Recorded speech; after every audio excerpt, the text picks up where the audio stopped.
Welcome to HealthWatch, presented by Novant Health. I'm your host, June Baker. Our show features local physicians and health professionals discussing health topics of importance to local residents.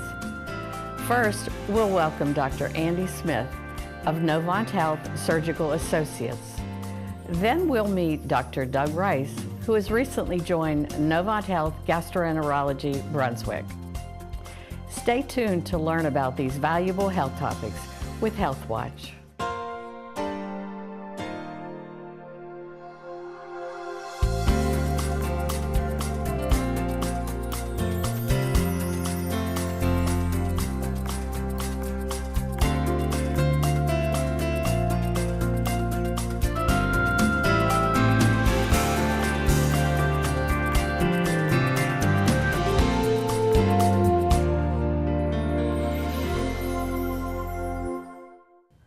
First, let's welcome Dr. Andy Smith of Novant Health Surgical Associates. Welcome to the show today, Dr. Smith. It's such a pleasure to have you. Thank you. It's great to be here. Great. Well, I always start off by asking my guests to tell me about their education and their background. So that's where we're going to start today. So I'll let you go. Great. So I grew up in East Tennessee and went to undergraduate school at University of Tennessee in Knoxville.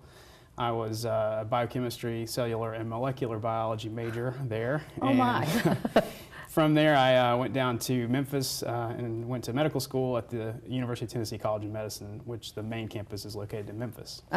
So 4 years there. And then after that, matched into my residency at New Hanover Regional Medical Center in Wilmington. Right up the road. Right up the road. That was my first introduction to southeastern North Carolina. And I spent 5 years there. At that point, met my wife and we got married and moved to Charlotte. And I was in Charlotte for 4 years with Carolina's healthcare system. And then my wife had a constant pull to get back to the coast, and so we made the move back this summer. Your wife wasn't from the coast? No, she was. Oh, yeah, she grew up down here, so it was, you know, pretty much nice. from so day one. So she kind of wanted to come home. It was. Why did you take me away from the coast? Yeah, yeah. Did you always want to be a doctor? You know, I think so.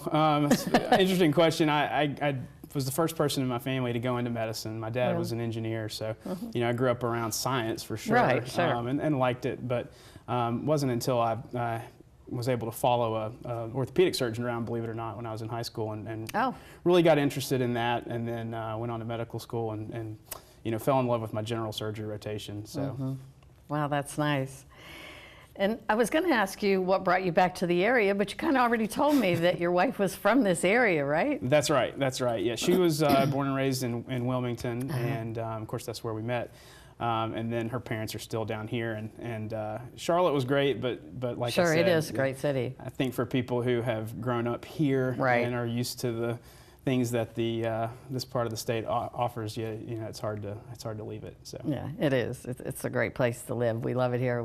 My husband and I have been here like 20 years, and my only regret is that we didn't come before that. Right. Well, I've been told I need to buy a boat. That's probably the next big step. Yeah, that'll be your next. Not yet. Well, talking about your experience, I know that the vast majority of your experience is in general surgery, and I wondered what drew you to general surgery? You know, I think what I liked most about it when I was going through medical school, trying to figure out, you know, what it was I wanted to do. You know, for me, surgery was the tangible effect of the outcome of taking care of a patient. You know, people will come into the office with a problem. We take them to the operating room and fix it. Kind of like a mechanic. Kind of like a mechanic. And maybe it's that engineering background my dad had. I think that's what it is. But, you know, it just, to me, that was the most tangible success in medicine was really being able to fix someone, you know, physically. And I just fell in love with it. Yeah, that makes sense. Let's talk a little bit about the most common surgical procedures that you perform. Sure. So a broad range of general surgery.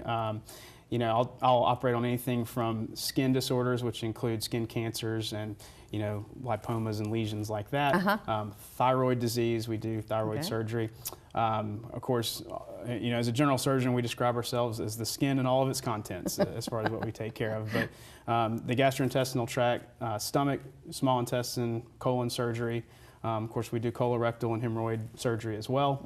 And then I also offer some vascular procedures in addition to that. But something like gallbladders and appendix and all that, that would be within that. That's right. That's the bread and butter of general surgery. So, you know, we love taking gallbladders out. We love appendix. That's what keeps our doors open. Wow. I know lately we hear a lot about minimally invasive procedures. So talk to me a little bit about that. Is that something that you offer? It is. I'm trained in laparoscopic and robotic procedures. We do have the Da Vinci robot at Novant, and that's part of that minimally invasive technique that we offer. These are common, you know, minimally invasive approaches are common in things like gallbladder surgery, colon surgery, some small intestine surgery, and then of course hernia surgery is really taken off from a minimally invasive approach as well. But all minimally invasive procedures are not done via the robot, is that correct? That is correct. There is some overlap. There are some laparoscopic procedures that have classically been laparoscopic, so that's very similar to the robot but without using the actual robot, that some people still may do laparoscopically, some people may do robotically, some people feel there's some advantages to each. There are certainly some procedures that I feel are very advantageous to use the robot for, and so primarily I will offer robotic approaches for those. This may be a stupid question, but I'll ask it anyway. Is there ever a time when you might use both procedures in the same, or both techniques in the same surgery? That's a great question, and actually the answer is yes. A lot of times if we're doing a pretty complicated or difficult case, we may start out robotically. If it's something that can't be done with the robot easily, we can convert to a laparoscopic procedure, which is actually a fairly unnoticeable difference for the patient. It's the same number of incisions, it's the same recovery. We just use the laparoscopic technique rather than the robotic technique. It may offer us a little bit different angle or perspective on the case than the robot would. I did hear that oftentimes or sometimes the recovery might be a little quicker if it's done robotically or minimally invasive, of course. Right, and that's accurate. What the data looks at is hospital days and pain scores primarily post-operatively. And we've seen that with minimally invasive techniques, that's laparoscopic and robotic. And in some cases, robotic is better than laparoscopic, certainly, like I was saying, for some of these particular procedures. But we see fewer hospital days, so fewer nights in the hospital after surgery, less pain after surgery, and overall a quicker recovery to normal activities. And that's something you would decide at the time when you are examining the patient. You would offer whatever's best for the patient. Of course, of course. As we all know, everybody's different. Every patient's different. Every patient's got a different medical history and a different surgical history. So, you know, what we may offer one patient may not make sense for somebody else, and we want to treat you that way as an individual patient and go through that with you on a specific basis. You briefly mentioned vascular procedures. So talk to me a little bit about that. I know you have an interest in vein procedures, and I understand that very soon they'll be offering those procedures at Novant Health Brunswick Medical Center. So talk to me about some of those procedures and what that's kind of like. Sure. So the traditional vascular procedures that have been done, and a lot of these have been done through open incisions, but carotid artery surgery and then lower extremity bypass surgery for blockages in the arteries of the legs. They've been doing those for a while now at Novant. I perform some endovascular approaches to that, which is essentially the minimally invasive version for arterial surgery. So we do it with wires and catheters and balloons and stents and things like that. As far as the vein work goes, we are going to start a vein program which will be able to treat varicose veins and diseases such as venous insufficiency, which can lead to a lot of leg swelling, pain, ulcers, and chronic problems in the legs. Talk to me a little bit about the vein surgery. Is that, I've heard the term stripping of veins, and what's the most common procedure there? Sure. Traditionally, vein stripping was a very common procedure. It's how we dealt with. That was in the old days, right? That's the old days. That's yeah. But still, again, occasionally a good option now. It's how we deal with some painful varicose veins, and sometimes if we have a long segment of a bad vein or bad reflux in a vein, we can treat it that way. There are some newer techniques which are great. We use radio frequency ablation techniques, which is again kind of getting back to that endovascular type of procedure where it's minimally invasive. It can be done in the office under local anesthetic. We put a wire in and we'll actually use a radio frequency to heat up the vein and ablate the vein so that it scars the vein down and can redirect the flow through more competent veins that don't give us some of those problems that the vein in question may be causing. Well, that's what I was going to ask you. If you take a vein out, then what happens? What replaces that? How does that work? So our body's kind of set up with natural bypasses, if you will. We have a lot of veins in our legs.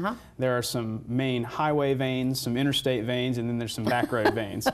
And if we have a highway vein that's not functioning as it should, we can kind of take that vein out of the circulation, and that's with that RFA procedure that we described. And what that does is it reroutes a lot of that blood flow into some of these other pathways. So it'll just automatically, it just knows to do that? The body is pretty amazing, cool. And taking something away, like a large vein in the leg that may be causing some problems, the body will figure out a way to reroute that blood through smaller veins, and those veins can enlarge over time and take over the job of what this malfunctioning vein was doing. Wow. Have you ever taught?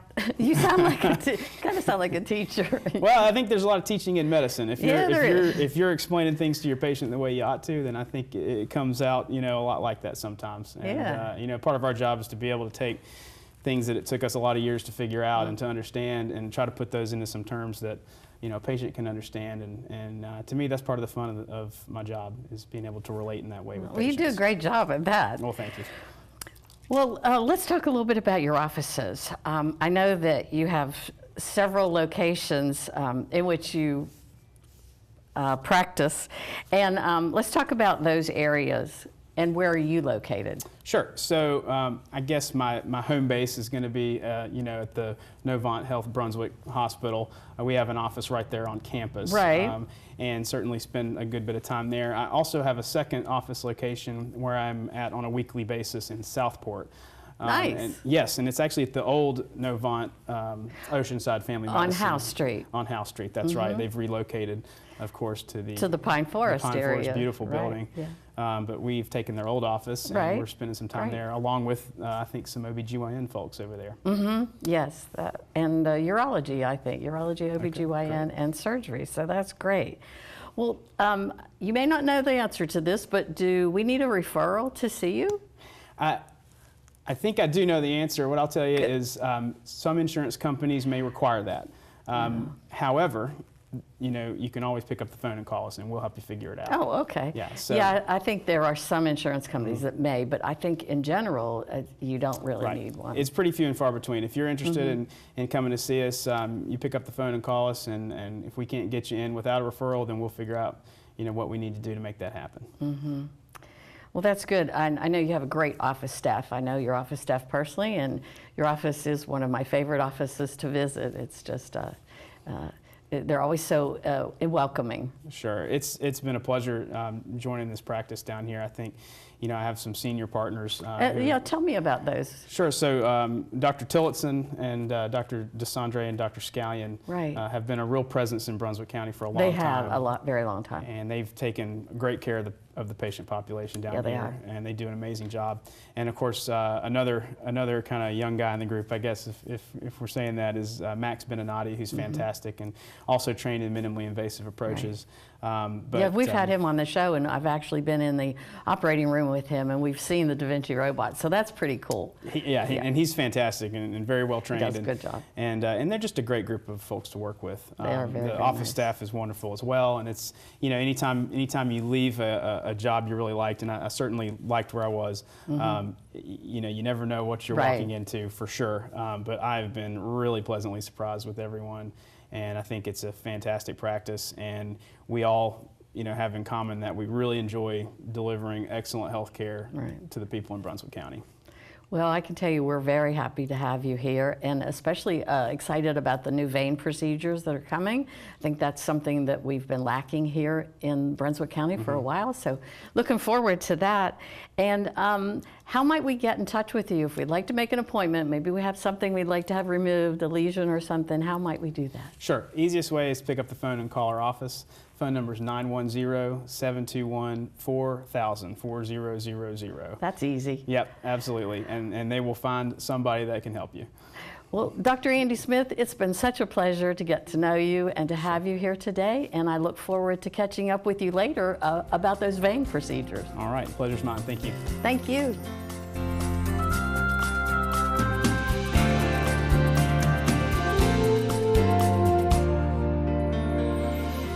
Our next guest is Dr. Doug Rice of Novant Health Gastroenterology, Brunswick. Welcome to the show today, Dr. Rice. What a pleasure to have you. Thanks for having me. You're kind of the newbie on the block, aren't you? I am, yeah. Recently moved here. We're just so excited to have you. And I understand that you've recently joined Novant Health Gastroenterology, Brunswick, and that is a mouthful.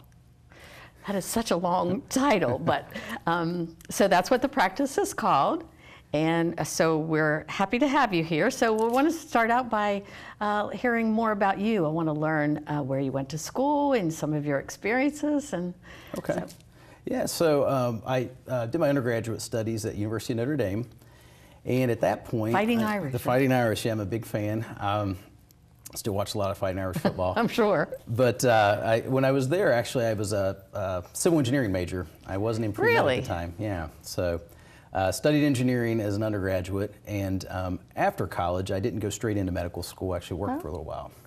So I worked in the business world for a few years. Really?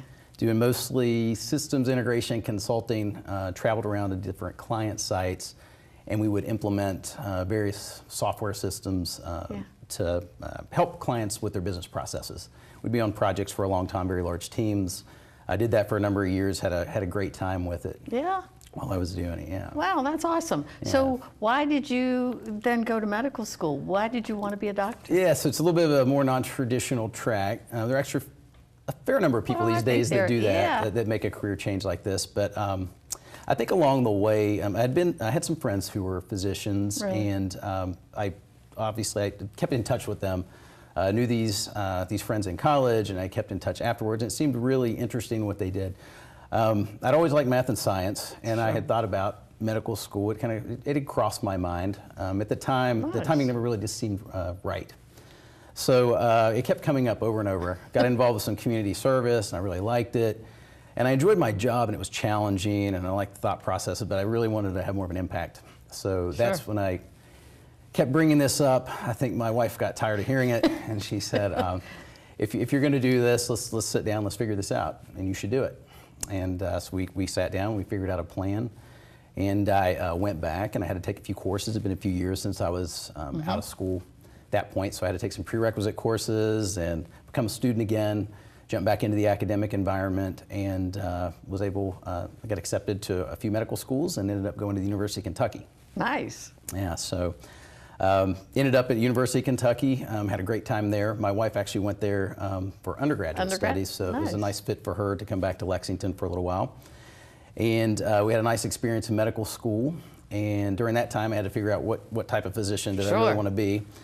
And I chose internal medicine at the time. All subspecialists like myself, I'm a gastroenterologist, but we all, whether you're a gastroenterology or cardiology or infectious disease, we all have to do internal medicine first. So you can learn general medicine first.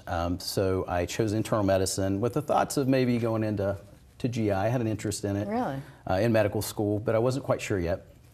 So I went to Ohio State for my intern year in internal medicine, and then after that I ended up returning back to the University of Kentucky, completed my internal medicine residency there. Then I stayed on for a chief resident year, and then after the chief resident year, this gets quite long, I ended up it's interesting, going into my gastroenterology fellowship, and that was also at the University of Kentucky. Oh. So we spent a fair amount of time in Lexington. So during that time, more decisions have to be made. So you're in the gastroenterology fellowship. You have to kind of figure out what kind of job you want and where you want to go, and there's just a lot of choices out there. And what I decided to do initially, I'd kind of looked at, there's different practice models that you can go into. You can work for a hospital system like Novant. You can go to a private group. There's various sizes. You can stay in academics. And all of those actually seemed interesting to me at the time. Thought about all of those. And initially I chose to go with a large private group. It was a group in Indianapolis area, about 16 physicians in the group. Just a wonderful group of people. Wow, that is a big group. It was a big group, yeah. And covered a couple hospitals, and it was a very busy practice. Just phenomenal, talented group of physicians there. Yeah. And I enjoyed working there. I liked it. And then it kind of set in a little bit, well, what do I want to do long term? I think for my goals, what do I really want to do long term? Do I want to stay with the private group and work into partnership? Or it came up again with this Novant opportunity pops up, and the hospital employed model came up.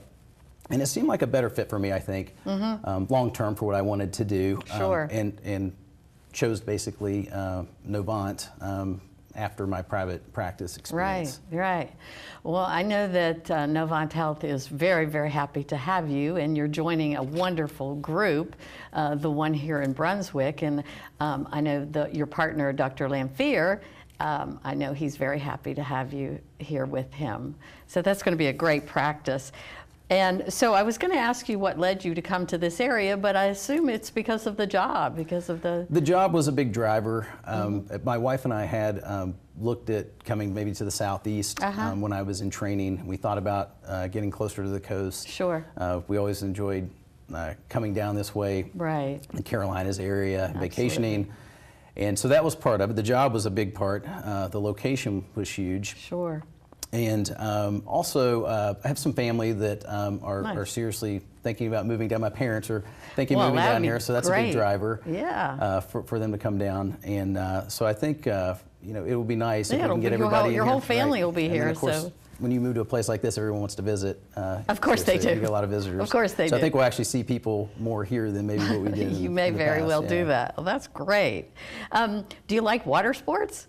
I have a little bit of, not as many water sports in Indiana. Right, we look forward to, and that was what my wife and I kind of came up with a list of things that we think we might want to we have a bucket list for North Carolina, right? So we want to get into, maybe learn to kayak. We'd like to take sailing lessons. Nice.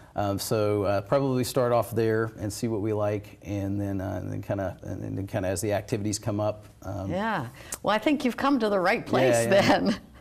Well, I think we should talk a little bit about your practice. So tell me about the practice and who your partners are there. I know I've mentioned Dr. Lamphere, but tell me about the rest. Yeah, so Dr. Lamphere, and again, I just wanted to mention, he was one of the reasons it was a big driver for me to come down here as well. I met him, I feel like we really hit it off. He seems like he practices in a similar manner to the way I like to approach patient care. So that was a big deal for me. And then we also, which is nice about the practice here, we have 2 physician assistants currently, Katie and Miskana. And I met them during the interview process, and they're lovely. They're phenomenal. Yeah, they're very, very talented physician assistants. Thought I could work well with them when I came down for my interview. That's pretty much for the practice model. When someone comes into the practice, they would either see Dr. Lamphere or myself, one of our physician assistants. And then, of course, the nursing staff there is incredible. It's a very, very nice practice. Very well-run office. And Miskana and Katie have both been on our show, and Dr. Lamphere, of course, has been on here. And that's just a great group. I think you'll be very happy there. I will. So tell me about what kind of services you offer at the clinic. It's primarily consulting and follow-ups and what have you. Yeah, so patients can arrive at our clinic in a couple different ways. Maybe a primary care provider identifies something. Maybe they're anemic or they need a screening colonoscopy. Right. And they would refer that patient to us. Now some patients can come self-referred. They can say, I have something, and I've done that before myself with a physician specialist. I've self-referred. Sure. So we offer initial evaluations in the clinic, so it could be for a number of disorders that you can have. The gastroenterology is pretty broad. So we treat anything pretty much: esophagus, stomach, pancreas, liver, colon, so various disease processes associated with those areas. So we would end up seeing patients in those situations who would come with a specific need and see them in the clinic. Right. Now, I understand that early next year, probably like February, we'll be opening the new endoscopy center in Supply. So talk to me a little bit about that. How's that going to affect your practice? Yeah, so an endoscopy center, and sometimes this would get confusing if you're not in medicine. Sure. You know, for some people, where am I going to have my scope? Is it going to be Right. at the hospital? So when we perform endoscopy, we have our whole inpatient side of the house, and those patients are actually scoped at the hospital. Currently, we see inpatients there, and we scope inpatients, and outpatients are scoped there. Mm-hmm. The endoscopy center is a separate building right down very close to the hospital, Very just a couple close, miles yeah. down the road. Mm-hmm. And it's going to be set up with our offices there, for one, which is great. We're going to be That's right wonderful. there, and then we're going to have a couple of endoscopy suites right on site. Mm-hmm. So it's almost, you come in, you can come to the same place for your appointment. You can have an upper or lower endoscopy done there. And it's all outpatient, so you would come in, and it's very streamlined in an endoscopy center. Mm-hmm. That's all you do. So when you have a facility set up like that, it's very efficient. So a patient has a little bit different experience. Right. And certain patients are more appropriate for an endoscopy center, some may be more appropriate for the hospital. Right. And there's a few factors we take into consideration for that acuity of care and Sure. just severity of illness and comorbidities, those types of things when we make those decisions. But an endoscopy center, when they come in, it tends to be, it has a little more of a relaxed feel, I think. I think so, in too. some situations, you're not going to be to a big hospital. Yes. And so it's a nice Yes, I've offering been for to patients. similar facilities like that, and it is more relaxed, and you're just not in with the general population of surgeries and what have you. So I think it is a great choice for the appropriate patient. I think that will be great. I'm wondering, I know you're accepting new patients, Yes. correct? Yes. And so patients can just reach out to your office. They can call the office number and make appointments. Yeah, so I would recommend any patient who thinks they need a gastroenterologist, there's a couple things they can do. They can call the office directly, and some patients need referrals, some don't. It depends on insurance. Depends on and everything. insurance, I think, And the yeah. office will guide the patient on exactly what he or she would need to do. So I would just recommend calling the office, or if someone happens to be at a visit with their primary care provider and they think they have a gastroenterology need, they can discuss that with their primary care provider, and that provider will also send patients our way. And I guess you would all be on the same medical record. You're all. Well, that's another thing that I probably should mention. Yeah, at Novant, we have a phenomenal medical records system, Epic, called Dimensions. And I can see exactly what the primary care doctor said in his or her note, and they can see what I say. And it's a very good communication tool, and it's much better patient care when it's all encompassing. Yeah. Yeah, I great. love it. With the My Chart, I love being able to go in there and see my results and email my doctor and get my prescriptions refilled. It's so simple. It's a wonderful tool. It's very efficient. Very efficient. Well, it's been a great pleasure to have you here. Time has flown by, and I can't wait for you to come back in a few months and tell me how it's going, and especially after the new endoscopy center opens. That's going to be great. Yeah, we are definitely looking forward to the new new endoscopy New center. offices and new endoscopy suites. That'll be wonderful. So I'd love to have you back, and maybe Dr. Lamphere can come with you, and we'll talk all about that. Absolutely. Well, Dr. Rice, thank you so much for being here today. It's been a pleasure to meet you, and I look forward to seeing you again. All right. Thank you, June. You're welcome.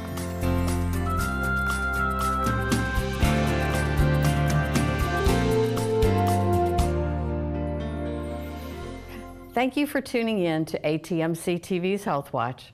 I hope this information was beneficial for you and your family. If you have any questions or topics that you would like to see discussed on a future show, please email them to atmctv@atmc.com.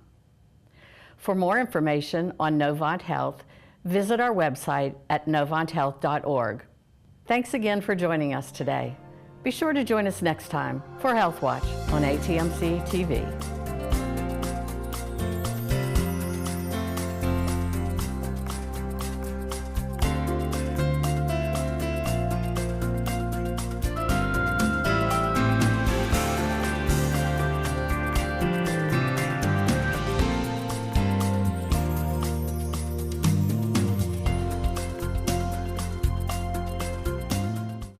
ATMC Business Solutions' state-of-the-art hosted voice means more of everything. It's a smarter, more reliable communication solution that can be scaled to your specific business needs. Integrate multiple locations with little upfront investment and lower monthly costs. Our cloud-based system lets you control how you communicate, so you can focus on your business, not your phones. Local, reliable business solutions. ATMC, working to redefine your business. Call now for a free consultation. Stay connected with your community channel. Like ATMC TV on Facebook today.